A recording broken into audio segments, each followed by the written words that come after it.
Well, the Cowboys have did it again. After overspending for multiple off seasons,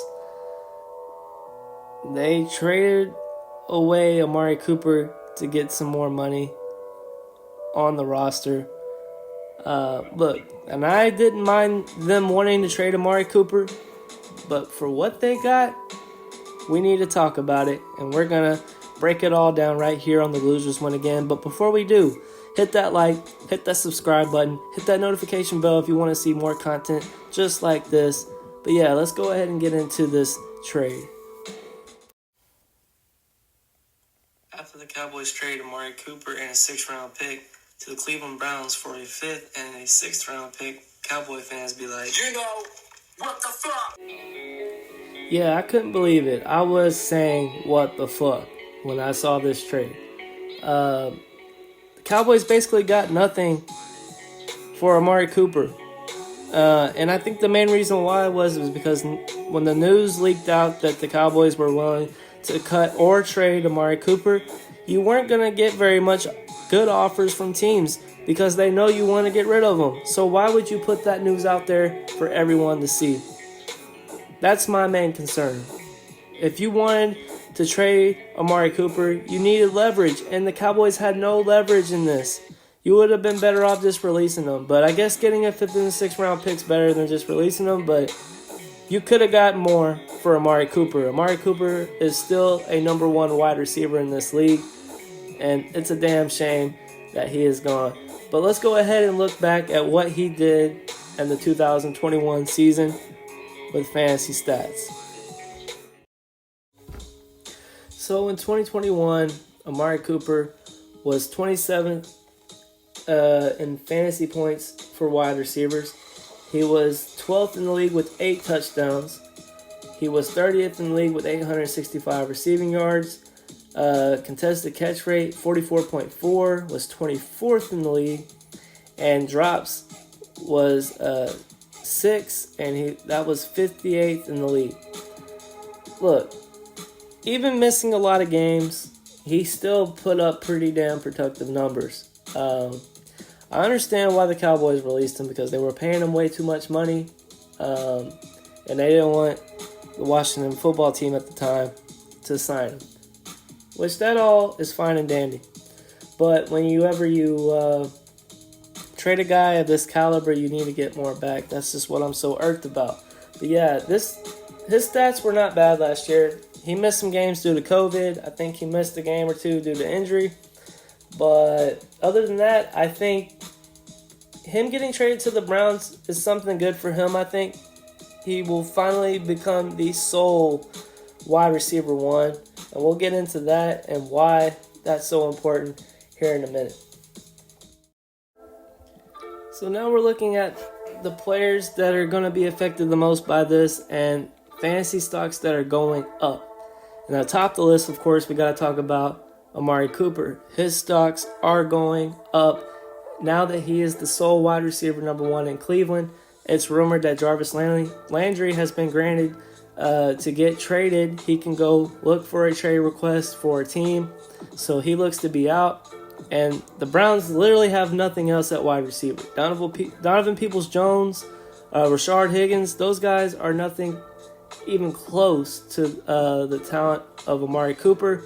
And I think him and Baker Mayfield are going to set up a pretty solid relationship, which is next on my list. Baker Mayfield, his fantasy stock is going up with Amari Cooper on his team. Of course, they need to pair him with a couple more pass catchers, maybe get another one here in free agency. Go draft a wide receiver in the draft to pair with Amari Cooper.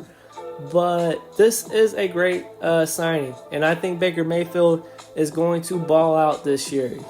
First of all, he's on his 5th-year option, so he needs to ball out if he wants to get paid. And I think the Browns are setting him up for success this year. Keep a lookout on Baker Mayfield. And then for the Cowboys side, Michael Gallup, his fantasy stock is going up. No Amari Cooper means more targets for Michael Gallup. Same thing for Dalton Schultz, who just got franchise tagged by the Cowboys.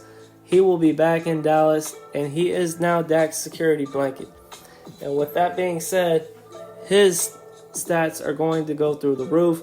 Now, it's more of a clear-cut passing game for the Dallas Cowboys. You're not trying to force it to Amari. You're not trying to force it to CD. You're going to spread the ball around, and I think that's exactly what the Cowboys needed. Now, to look at this from a bigger perspective, we got the Dallas total targets of last year. Of course, CeeDee Lamb sits at the top with 116 targets, while Amari Cooper sits at 97. You saw Dalton Schultz with about 92 targets last year. I could definitely see those targets go up now that Amari Cooper is not there. Zeke Elliott has 67 targets. But the big name I really want to talk about is Michael Gallup. I think Michael Gallup is going to have a 100-plus target season if he stays healthy. And I really think Michael Gallup is going to be one of those sleeper guys that needs to be drafted in all formats. But if you're stacking Dallas Cowboys players in your best balls, you want Michael Gallup. He's going to be a huge breakout player next year. Now we're moving on to players' fantasy stocks that are going down. And I only have Jarvis Landry here just due to the fact he is asking to get traded. We don't know his outcome yet, but if he did end up staying in Cleveland, his stock would be going down because Amari Cooper is going to take over that roster. I mean, he still will be a solid fantasy player, but he will be nowhere near what he was last year. And he won't be ranked as high on anyone's list if Amari Cooper is there with him in Cleveland. If he gets traded, this could change. But as of right now, Jarvis Landry's stock is going down for fantasy football.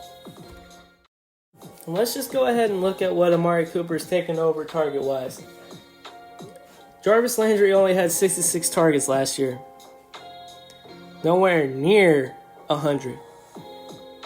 The next person on the list was a tight end, Austin Hooper, 61 targets. Then you had David Njoku with 50, who he's also a free agent tight end that I really like, but he did nothing on this team. And I know a lot of it had to do with inconsistent quarterback play and poor play calling, injuries. 1 week it was COVID, 1 week it was injuries. Donovan Peoples-Jones also had 50 targets. Not very impressive. Rashard Higgins only had 42. Kareem Hunt, he was injured off and on.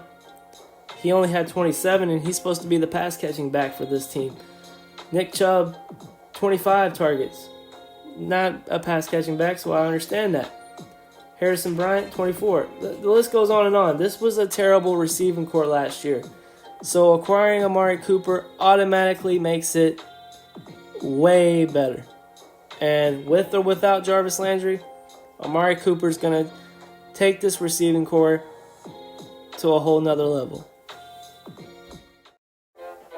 I think now that Amari Cooper has been traded, they freed some cap space. I believe the next move that the Cowboys should make, and it's not signing Antonio Brown, is to rebuild this offensive line. They need to sign an offensive lineman in free agency. They need to get offensive linemen in the draft as well. So that will be what I think their main move needs to be this offseason. Same thing goes for the Browns. I believe the next move the Browns must make is to improve their offensive line. They need to protect Baker Mayfield. If Baker Mayfield has more time to sit in the pocket, he'll have more time to throw the ball to Amari Cooper and others around him.